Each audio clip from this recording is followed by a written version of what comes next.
नमस्कार, state live में आपका स्वागत है। मैं हूं माधवी पांडे आपके साथ। बात करते हैं बिहार की। बिहार के मुख्यमंत्री नीतीश कुमार ने कड़े मार्ग स्थित संकल्प में बिहार सरकार के सूचना एवं जनसंपर्क विभाग द्वारा प्रकाशित बिहार डायरी 2025 और कैलेंडर 2025 का लोकार्पण कर राज्य की जनता को समर्पित किया। कार्यक्रम के दौरान सूचना एवं जनसंपर्क विभाग के सचिव अनुपम कुमार ने हरित पौधा भेंट कर मुख्यमंत्री का स्वागत किया। बिहार कैलेंडर 2025 में राज्य में चलाई जा रही अग्रणी योजनाओं को समावेशित किया गया है। विगत वर्षों में बिहार कई परिवर्तनों का साक्षी रहा है, जिसके फलस्वरूप राज्य ने विकास के क्षेत्रों में नए कीर्तिमान स्थापित किए हैं। वर्ष 2005 के बाद से ही राज्य सरकार द्वारा बड़े पैमाने पर सरकारी नौकरी एवं रोजगार के अवसर उपलब्ध कराने की दिशा में कार्य किया जा रहा है।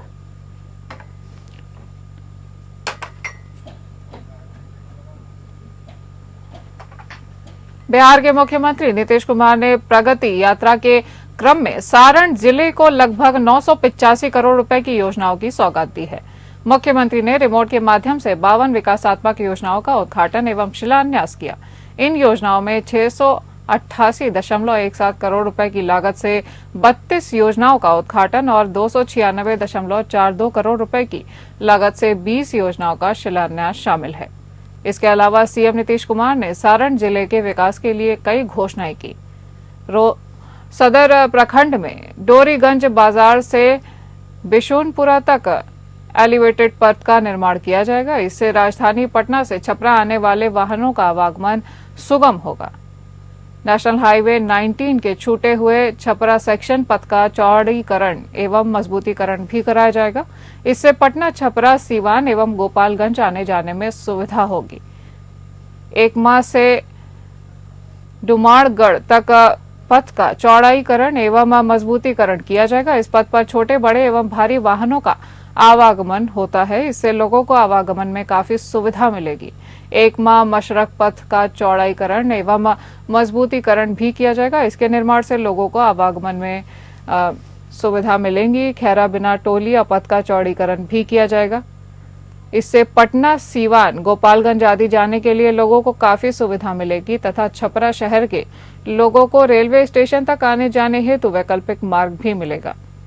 सारण तटबंध पर 40वें किलोमीटर से 80वें किलोमीटर तक पूर्व से स्वीकृत सिंगल लेन पथ को डबल लेन पथ किया जाएगा। इससे लोगों का आवागमन के लिए एक वैकल्पिक मार्ग भी उपलब्ध हो सकेगा। छपरा शहर में सुगम आवागमन के लिए क्रमशः भिकारी ठाकुर ढाला, जगदम्बा कॉलेज ढाला, गढ़वा ढाला और रामनगर ढाला पर 4 नए आरओबी यानी रेल ओवरब्रिज का निर्माण कराया जाएगा। इससे लोगों को आवागमन में काफी सुविधा तो मिलेगी ही और जाम से मुक्ति भी मिलेगी। सोनपुर में अवस्थित बाबा हरिहरनाथ मंदिर क्षेत्र का समग्र विकास भी किया जाएगा। इसके तहत नेशनल हाईवे 19 4 लेन के सीधे नखास क्षेत्र तक पथ के चौड़ीकरण होने से श्रद्धालुओं को भी काफी सुविधा मिलेगी।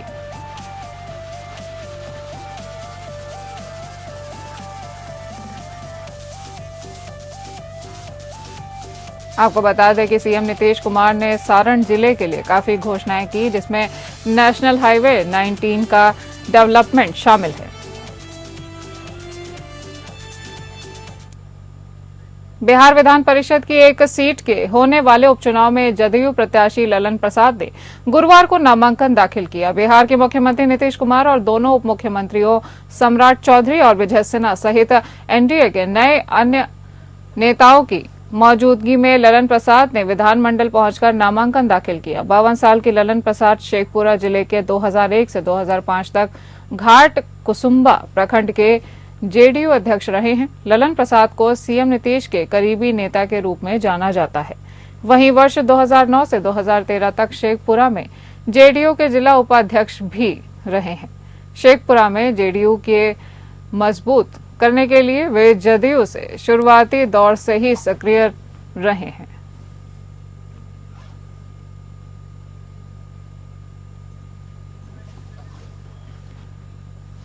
चार बागी विधायकों की सदस्यता खत्म करने के लिए बुधवार को राजद के नेता विधानसभा अध्यक्ष नंद किशोर यादव से मिले और ज्ञापन सौंपा।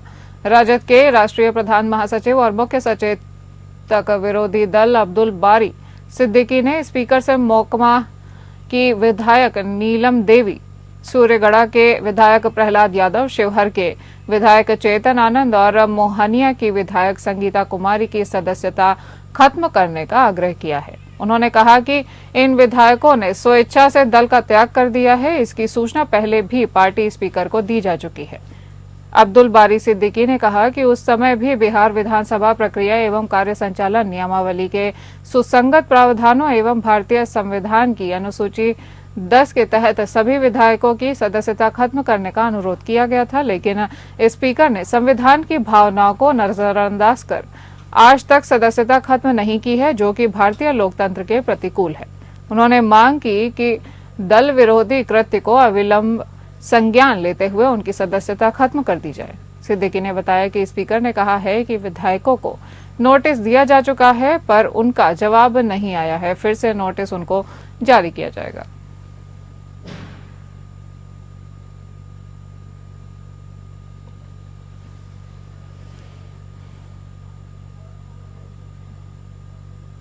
बिहार सरकार के कार्यकाल के 4 वर्ष बीत जाने के बाद राज्य के अल्पसंख्यक कल्याण मंत्री सह कैमूर जिला के चैनपुर विधानसभा के विधायक जमा खान द्वारा इन दिनों गृह विधानसभा क्षेत्र में कार्यकर्ता संवाद सम्मेलन का आयोजन किया जा रहा है।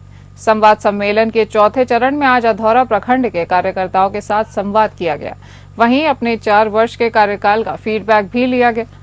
इस अवसर पर ठिठोरन के और कड़ाके के बीच हजारों की संख्या में पहुंचे कार्यकर्ताओं ने मंत्री के कार्यों को सराहा। वहीं इस अवसर पर अपने संबोधन में मंत्री मोहम्मद जमा खान ने कार्यकर्ताओं को धन्यवाद देते हुए कहा कि आप सभी के आशीर्वाद और मां बाप की दुआ से आप लोगों ने विधानसभा पहुंचाया है और आशा उम्मीद के साथ क्षेत्र का विकास होगा।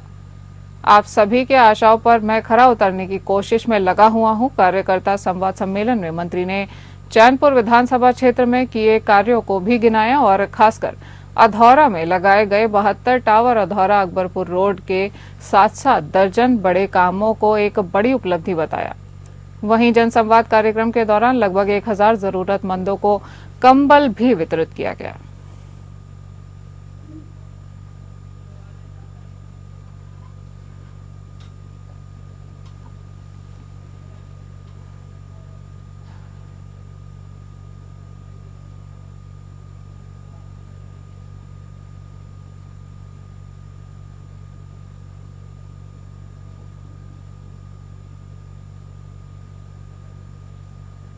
कई जगह स्कूल का मामला था, अस्पताल का मामला था, चेक डैम का मामला था। सारा कुछ जो मैंने लिख कर दिया नेता नीतीश कुमार जी ने ये पूरा किया। मैं अपने अधौरा वासियों से कहना चाहता हूँ, मैं दिल से मानता हूँ अधौरा प्रखंड के तमाम वासियों को वो वादा करता हूँ, पहले भी कहा हूँ, जो मैं कहा हूँ वो मैं पूरा किया। मैंने कहा था टावर की बात, मैंने वो पूरा किया। मैंने कहा रोड का मामला 80% रोड मैंने पूरा काम किया। चेक डैम की बात थी, मैंने चेक डैम को 25 से ऊपर में बनवा चुका हूँ, जो मैंने पूरा किया।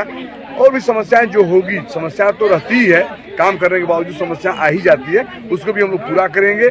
आज ये मीटिंग कोई पॉलिटिकल मीटिंग नहीं था, एक मिलन समारोह भाइयों का था। हर समाज तबके के लोग उससे यहाँ प्यार करते हैं। सबको मैंने बुलाया, मैंने सबका सम्मान किया, सब लोगों ने मेरा सम्मान किया। ये मिलन था और मैं खुदा से, ईश्वर से दुआ करता हूँ आगे भी ये पूरा भाईचारा बना रहे, आपसी लोगों का भाईचारा बना रहे। अधौरा प्रखंड से मैं काफ़ी प्यार करता हूँ। मैं चाहता हूँ सब लोग मिलजुल कर रहेगा, तब यहाँ अधूरा विकास पूरा होगा। बात करेंगे झारखंड की। झारखंड सरकार के कृषि पशुपालन एवं सहकारिता विभाग की मंत्री शिल्पी नेहा तिर्की ने नेपाल हाउस स्थित मंत्रालय में कृषि विभाग के पदाधिकारियों के साथ बैठक की। विभागीय बैठक के बाद मंत्री ने मीडिया प्रतिनिधियों से बात करते हुए कहा कि विभाग राज्य में कृषि को बढ़ावा देने और किसानों के सशक्तिकरण के लिए प्रतिबद्ध है। अभी सरकार गठन को महज 1 या 1.5 महीने हुए हैं। इस दौरान विभाग के द्वारा ब्लूप्रिंट तैयार कर उसको जमीनी स्तर पर लागू करने के लिए रणनीति बनाई जा रही है। आने वाले दिनों में निश्चित ही कृषि पशुपालन एवं सहकारिता विभाग में कई बेहतरीन काम देखने को मिलेंगे। उन्होंने कहा कि आगामी 18 तारीख को रांची के चान्हो में प्रमंडलीय स्तर का कृषि मेला होने वाला है, जहां पर दक्षिणी छोटा नागपुर प्रमंडल के सभी जिला और ब्लॉक के कृषि मित्रों और पंचायत के जितने भी बीएलओ हैं उपस्थित होंगे। वहीं किसानों को लेकर उनकी धान खरीदी को लेकर चुनावी मैनिफेस्टो में किया गया 3200 रुपए प्रति क्विंटल के वादों पर उन्होंने कहा कि पहले किसानों को 2300 रुपए प्रति क्विंटल की दर से खरीद होती थी। नवंबर महीने में हमारी सरकार ने इसे बढ़ाकर 2400 रुपए प्रति क्विंटल की दर से धान की खरीद की है। किसानों से किया गया हर एक वादा सरकार पूरा करेगी। अभी सरकार के गठन को महज 1.5 महीना ही हुआ है। मैं इसको इसी तरह से देखती हूँ कि हम लोग 5 साल के लिए आते हैं और ये अधिकारी 60 साल का सर्टिफिकेट लेकर आते हैं और बहुत सारी चीजों में इनको घुमाने का भी बहुत अच्छा एक्सपीरियंस रहता है। ठीक है, मगर मेहनत हम लोग निश्चित रूप से करेंगे। बाकी क्या होगा, जो मैं मेहनत कर रही हूँ अपने विभाग में, इसका क्या रिजल्ट आएगा ये तो समय ही बताएगा।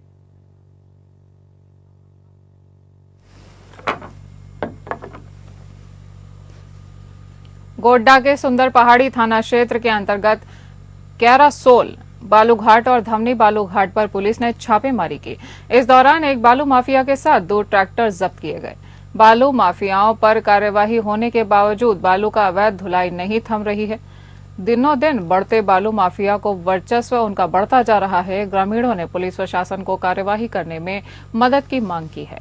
स्थानीय ग्रामीणों द्वारा बालू माफिया का विरोध करते हुए कहा गया है कि पुलिस प्रशासन को तुरंत टेलीफोनिक माध्यम से संपर्क किया जाए, छापेमारी की जाए और बालू माफिया को मनोबल उनका तोड़ा जाए। इसके लिए पुलिस प्रशासन को मैं धन्यवाद देता हूं।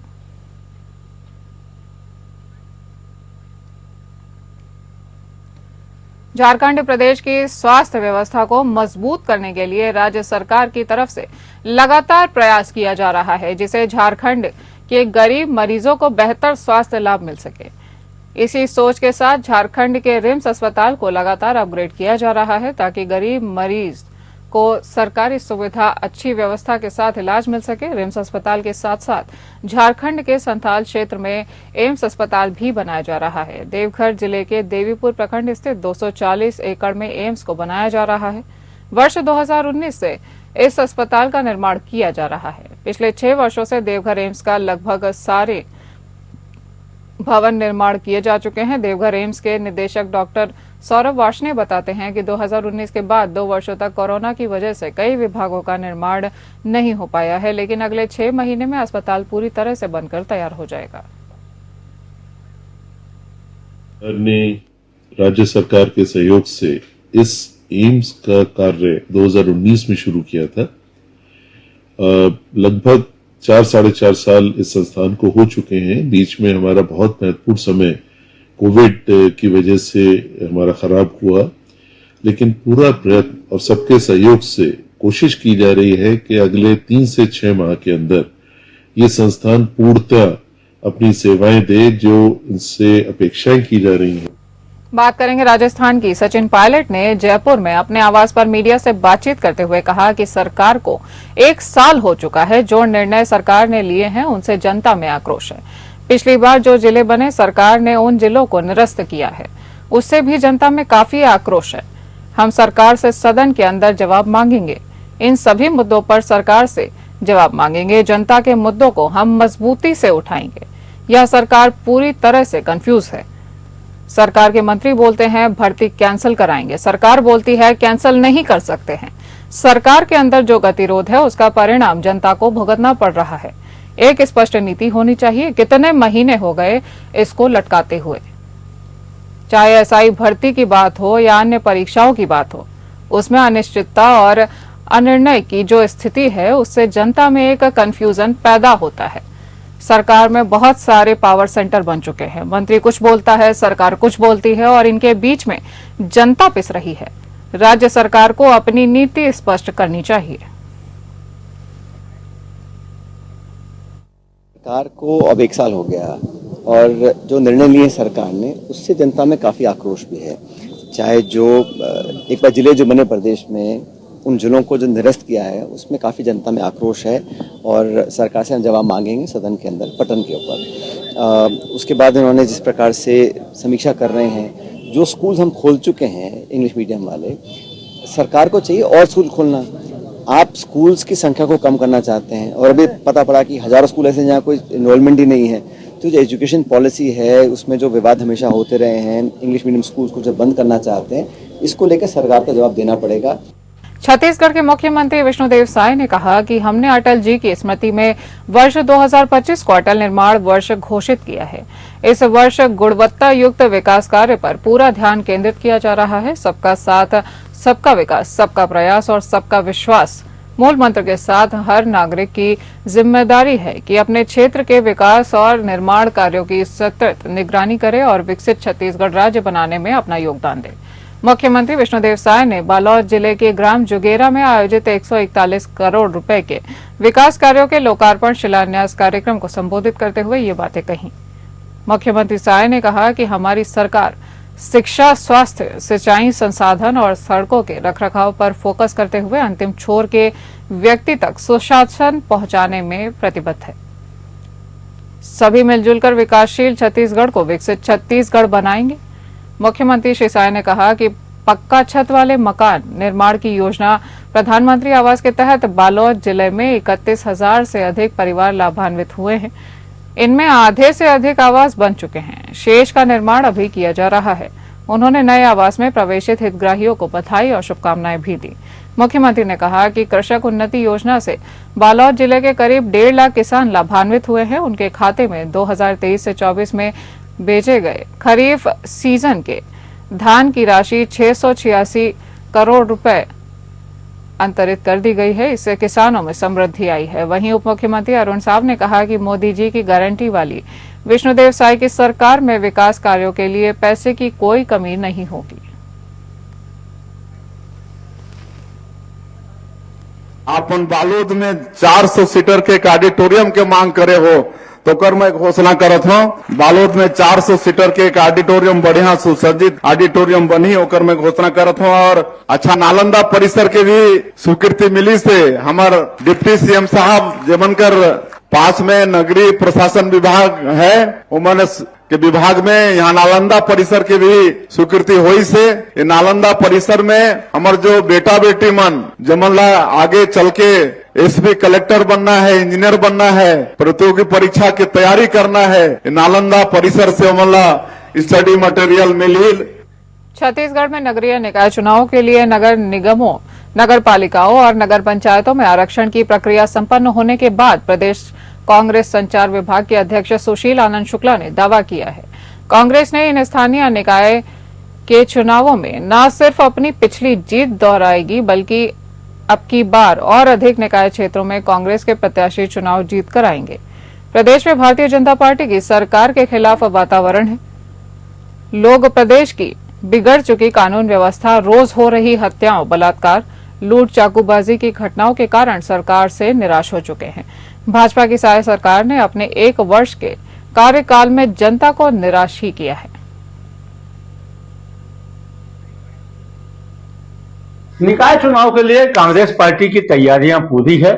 आज महापौर निगमों के महापौरों का आरक्षण हो गया, पालिकाओं के भी अध्यक्षों का आरक्षण की प्रक्रिया पूरी हो चुकी है और हम पूरी तरीके से चुनाव में जाने के लिए मुस्तैद है। हमारी बूथ स्तर की कमेटियां बन चुकी हैं, हमारी जोनल कमेटियां बन चुकी है, सारे जिला कांग्रेस कमेटियों का सम्मेलन हो चुका है और निश्चित तौर पे पूरे 3000 वार्डों और सभी निगमों, नगर पंचायतों, नगर पालिकाओं में कांग्रेस दमदारी से चुनाव लड़ेगी और हमारा ट्रैक रिकॉर्ड नगर पालिका चुनाव में, नगर निगम चुनाव में बहुत बेहतरीन रहा है। हम भारतीय जनता पार्टी से बेहतर प्रदर्शन पिछले 3 चुनाव से करते रहे हैं। इस बार भी कांग्रेस पार्टी के प्रत्याशी चुनाव जीत के आएंगे, लेकिन एक चीज की आशंका अभी भी है कि यह सरकार चुनाव समय पे कराएगी कि नहीं। भले आरक्षण हो गया, लेकिन यह सरकार चुनाव में जाने से डर रही है। रायपुर के कलेक्टर डॉक्टर गौरव सिंह ने आज कलेक्टोरेट परिसर स्थित रेड क्रॉस सभा कक्ष में साप्ताहिक समय सीमा की बैठक ली। कलेक्टर डॉक्टर सिंह ने कहा कि मुख्यमंत्री विष्णुदेव साय के निर्देश के अनुसार सभी कार्यालयों के अधिकारी समय पर पहुंचे। कलेक्टर ने कहा कि प्रत्येक विभागीय अधिकारी निर्धारित समय 10 बजे से पहले कार्यालय में पहुंचना सुनिश्चित करें। सप्ताह में 2 दिन आमजनों से मुलाकात भी करें। सप्ताह में सोमवार एवं गुरुवार को सुबह 10 बजे से 1 बजे तक सभी अधिकारी एवं कर्मचारी कार्यालय में बैठेंगे। इसके अलावा जिला स्तरीय सभी अधिकारी अपनी उपस्थिति कार्यालयीन निर्धारित समय 10 बजे तक ग्रुप में भेजना सुनिश्चित करें। कलेक्टर डॉक्टर सिंह द्वारा प्रत्येक माह में 3 कार्यालयों का निरीक्षण किया जाएगा। कलेक्टर ने कहा कि कार्यालयों की साफ सफाई सभी की उपस्थिति सुनिश्चित की जाएगी। इसके अलावा समय सीमा की बैठक सोमवार के स्थान पर प्रत्येक मंगलवार को होगी। कलेक्टर डॉक्टर सिंह ने यह भी कहा कि सभी पटवारियों की समीक्षा माह के अंतिम सप्ताह में गुरुवार को शाम 4:30 बजे होगी। इसके लिए अपर कलेक्टर एवं प्रभारी अधिकारी फॉर्मेट तैयार कर लें। साथ ही माह के अंतिम सप्ताह में कृषि विभाग की बुधवार, महिला एवं बाल विकास तथा स्वास्थ्य विभाग की मंगलवार, पंचायत विभाग की शुक्रवार, शिक्षा विभाग तथा अन्य विभागों की बैठक शनिवार को होगी। डॉक्टर सिंह ने कहा कि निर्माण एजेंसियों के कार्यों के पूर्ण होने के बाद नियमानुसार राशि भुगतान की कार्यवाही भी की जाएगी। साथ ही कलेक्टर ने यह भी कहा कि अवैध खनन परिवहन की समीक्षा की जाए और खनिज के खनन एवं परिवहन की सतत निगरानी रखी जाए।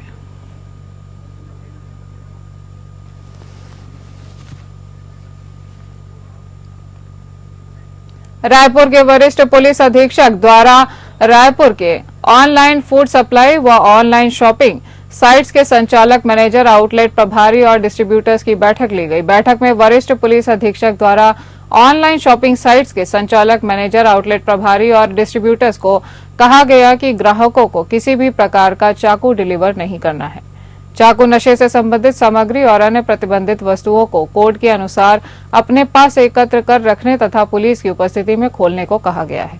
पूर्व में जिन ग्राहकों को चाकू डिलीवर किया जा चुका है उसकी संपूर्ण जानकारी अनिवार्य रूप से पुलिस को देने के लिए निर्देशित किया गया है। इसके साथ ही ऑनलाइन शॉपिंग साइट्स के प्रमुख कार्यालयों को ईमेल के माध्यम से चाकू, धारदार हथियार, पिस्टल जैसे दिखने वाले हथियारों एवं नशे से संबंधित सामग्रियों को प्रतिबंधित करने और डिलीवर नहीं करने के निर्देश जारी किए गए हैं। इसी प्रकार ऑनलाइन फूड सप्लाई के संचालक, मैनेजर, आउटलेट प्रभारी एवं डिस्ट्रीब्यूटर्स को रात्रि 1 बजे के बाद पूर्ण रूप से संपूर्ण गतिविधियों को बंद करने को कहा गया है। ऑनलाइन शॉपिंग साइट्स और ऑनलाइन फूड सप्लाई के संचालक, मैनेजर, आउटलेट प्रभारी और डिस्ट्रीब्यूटर्स को पुलिस विवेचना में सहयोग करने और अपने कर्मचारियों एवं डिलीवरी बॉयज को वेरिफिकेशन के लिए उनकी संपूर्ण जानकारी आईडी सहित संबंधित थानों में जमा करने और आउटलेट की जानकारी देने को कहा गया है, ताकि समय समय पर पुलिस द्वारा चेक किया जा सके। संस्थानों में आपराधिक प्रवृत्ति के लोगों को कार्य पर नहीं रखने तथा कार्य में रखने से पूर्व कर्मचारियों का अनिवार्य रूप से चरित्र सत्यापन कराने और डिलीवर बॉय द्वारा उपयोग किए जाने वाले वाहनों के संबंध में भी जानकारी पुलिस को देने के लिए निर्देशित किया गया है।